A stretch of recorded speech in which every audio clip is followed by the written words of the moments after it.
Assalamualaikum warahmatullahi wabarakatuh. Sahabat semua, selamat datang di channel Mimar Garden. Saat ini kami sajikan Sirah Nabawiyah, kisah perjalanan manusia paling agung, yaitu Nabi Muhammad SAW. Selamat menikmati.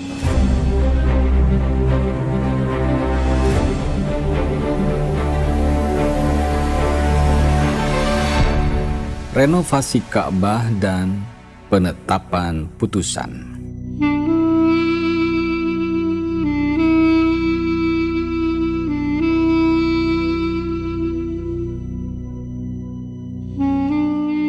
Ketika Rasulullah SAW berusia 35 tahun, orang-orang Quraisy menggelar renovasi bangunan Ka'bah. Hal tersebut dikarenakan bangunan Ka'bah merupakan susunan batu-batu yang tingginya sekitar 9 hasta. Sejak zaman Nabi Ismail, sedikit lebih tinggi dari badan manusia. Dengan tanpa atap di atasnya, sehingga banyak pencuri yang mengambil barang-barang berharga yang terdapat di dalamnya. Ditambah dengan kondisi Ka'bah yang semakin rapuh dan dindingnya sudah pecah-pecah.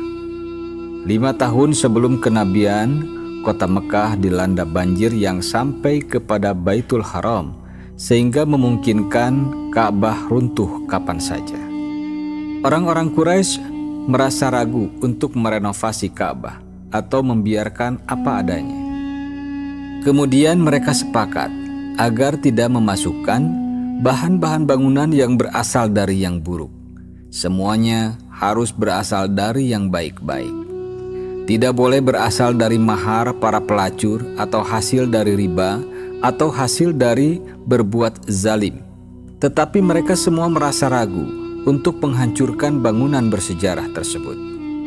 Kemudian Al-Walid bin Mughirah Al-Makhzumi mengambil inisiatif untuk mengawali penghancuran bangunan Ka'bah tersebut. Seraya berkata, "Ya Allah, kami tidak menginginkan sesuatu apapun kecuali kebaikan."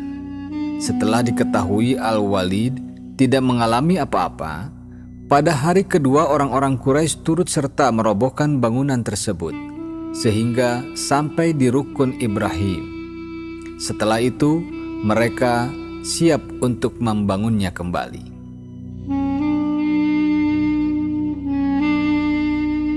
Setiap kabilah mendapatkan giliran untuk membangunnya. Kemudian setiap kabilah mengumpulkan batu-batu yang paling baik dan mulai membangunnya. Yang bertugas menangani pembangunan Ka'bah ini adalah seorang arsitek yang berbangsa Romawi bernama Bakum. Ketika pembangunan sampai pada tahap Hajar Aswad, mereka semua berselisih paham tentang kabilah mana yang mendapat kehormatan untuk meletakkannya. Perselisihan tersebut tidak dapat diselesaikan, malahan sampai berlarut 4-5 hari tanpa ada keputusan. Perselisihan semakin meruncing, bahkan hampir menjurus pada pertumpahan darah di tanah suci. Kemudian salah seorang dari mereka, yaitu ayah Umayyah bin Mughirah Al-Makhzumi, memberikan pandangan kepada mereka agar menyerahkan keputusan kepada orang pertama di antara mereka yang memasuki pintu Ka'bah itu. Semuanya sependapat dan menerima saran tersebut. Atas kehendak Allah Subhanahu wa Ta'ala, bahwa orang tersebut adalah Rasulullah Shallallahu Alaihi Wasallam. Ketika mereka mengetahui orang tersebut adalah Muhammad, mereka bergumam dan berkata, "Dia adalah Al-Amin atau orang yang terpercaya. Kami rela apapun yang dia putuskan. Inilah Muhammad." Setelah mereka semua berkumpul, Rasulullah Shallallahu Alaihi Wasallam memberitahukan apa yang harus dilakukan oleh mereka. Rasulullah meminta sehelai selendang, lalu beliau meletakkan Hajar Aswad di tengah-tengah selendang tersebut. Setelah itu, beliau meminta kepada para pemuka setiap kabilah yang berselisih untuk menjadi wakil bagi kabilahnya agar memegang ujung-ujung selendang. Kemudian Hajar Aswad itu diangkat bersama-sama, dan ketika sampai pada tempatnya, Rasulullah mengangkat batu tersebut pada tempatnya yang semula. Keputusan ini menjadi keputusan terbaik yang dapat diterima oleh setiap kabilah. Orang-orang Quraisy kehabisan dana dari hasil yang baik-baik. Kemudian mereka menyisakan bagian utara sekitar 6 hasta. Inilah yang disebut dengan Hijr dan Hatim. Mereka membuat pintunya lebih tinggi dari tanah agar tidak ada orang dapat masuk, kecuali orang yang memang akan memasukinya. Ketika tinggi bangunan sudah sampai 15 hasta, mereka menaunginya dengan atap yang disangga oleh 6 pilar. Setelah selesai, Ka'bah menjelma menjadi bentuk segi 4 yang ketinggiannya kira-kira 15 meter. Panjang sisi di tempat Hajar Aswad dan sebaliknya adalah 10 kali 10 meter. Hajar Aswad diletakkan dengan ketinggian 1,5 meter dari permukaan pelataran untuk tawaf. Sisi yang ada pintunya setinggi 12 meter, adapun pintunya setinggi 2 meter dari permukaan tanah. Di sekeliling luar Ka'bah ada pagar dari bawah ruas bangunan. Di bagian tengahnya dengan ketinggian 1/4 meter dan lebarnya kira-kira 1/3 meter. Pagar ini dinamakan Asy-Syajarawan. Namun kemudian orang-orang Quraisy meninggalkan.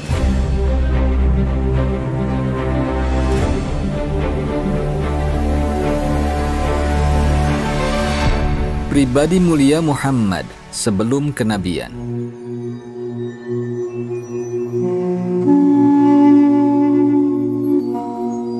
Dalam pertumbuhannya, Rasulullah Shallallahu Alaihi Wasallam telah menghimpun berbagai keistimewaan dan sekian banyak kelebihan dari berbagai lapisan masyarakat.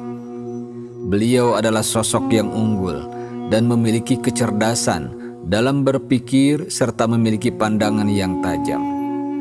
Beliau mendapat sanjungan karena kecerdikan yang dimilikinya, lurus dalam berpikir dan dalam mencapai tujuan. Beliau cenderung menyukai berdiam dalam waktu yang lama untuk mengamati sehingga memperoleh kebenaran. Dengan akal yang cerdas serta pikiran yang jernih, beliau membaca dan mengamati negerinya, membaca kehidupan masyarakat yang ada di sekitarnya. Beliau merasa risih dengan adanya khurafat sehingga beliau menjauh dari situ. Selama beliau memperoleh hal baik, beliau mau bergaul dengan mereka. Jika tidak, beliau lebih menyukai beruzlah atau menyendiri. Beliau tidak suka meminum khamar. Beliau tidak memakan sembelihan atas nama berhala. Beliau tidak pernah menghadiri upacara penyembahan berhala dan patung-patung. Bahkan sejak awal pertumbuhannya, beliau sudah menjauh dari peribadatan yang batil ini. Tidak ada yang lebih beliau benci kecuali penyembahan tersebut. Bahkan beliau tidak dapat bersabar melihat atau mendengar sumpah atas nama Lata dan Uzza. Tidak dapat diragukan lagi bahwa ketetapan Allah Subhanahu wa Ta'ala yang senantiasa memelihara beliau. Apabila muncul gejolak nafsu mendorong kepada kesenangan duniawi, dan ketika terbersit keinginan untuk mengikuti tradisi yang buruk, maka Allah akan menolongnya dengan memasukkan kesadaran yang memberi batasan antara beliau dan perbuatan buruk tersebut.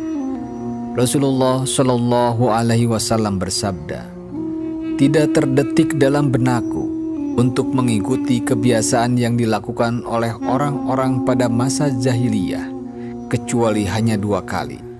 Tetapi Allah melindungiku dengan memberi pembatas antara aku dengan perbuatan tersebut. Setelah itu, aku tidak memiliki keinginan apapun sampai aku dimuliakan oleh Allah dengan risalahnya."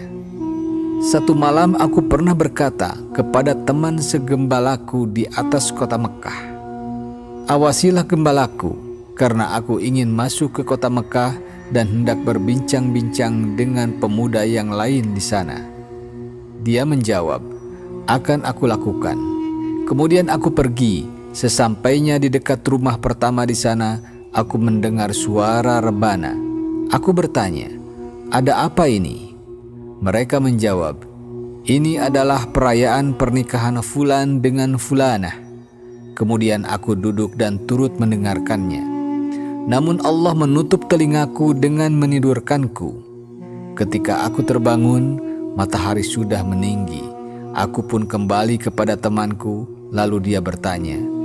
Maka aku menceritakan apa yang terjadi.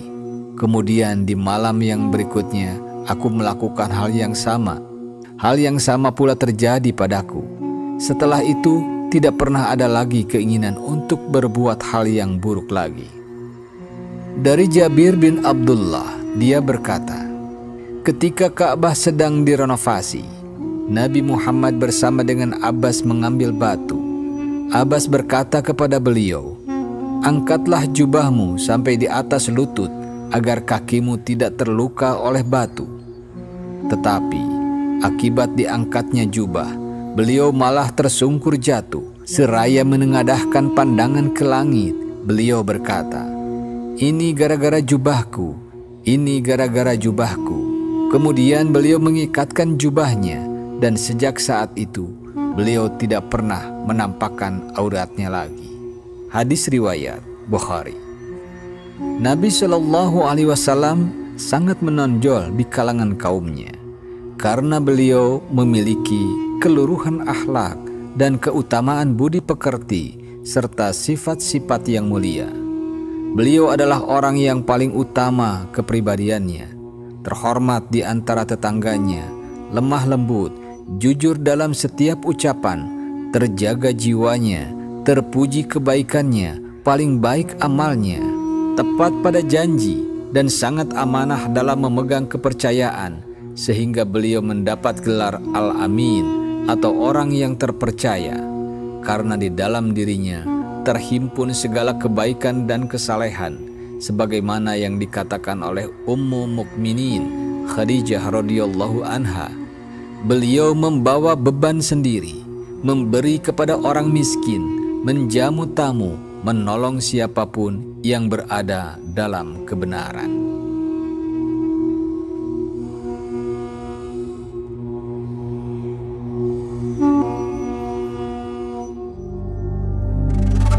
Sahabatku semua, terima kasih telah menyaksikan video kami.